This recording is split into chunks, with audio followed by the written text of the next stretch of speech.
Hey everyone, it's Tim from YourSixGaming. Today in this video, I'm going to show you how to disconnect and turn off your PlayStation 4 controller when it's connected to your iPhone. So to get to the screen, what we want to do is swipe from the bottom up, tap here, then go to Bluetooth, hold down on this, then go to Bluetooth settings.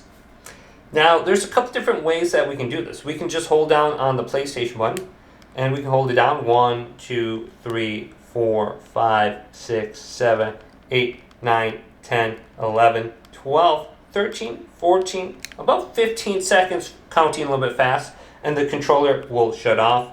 But we can also do it right here. So if we tap the little eye, it'll bring us to this page. Let's go back. I tap my AirPods, and then tap the eye, go to disconnect. And this will turn off the controller. Boom, turned off. Now we can completely unpair it if we go back the eye and go to forget this device. And then we can reconnect it back to my PS5 or PS4. But hopefully this video did indeed help you out. Did, leave it a big thumbs up. And subscribe to my channel down below for more tech videos coming up next on YourSixGaming.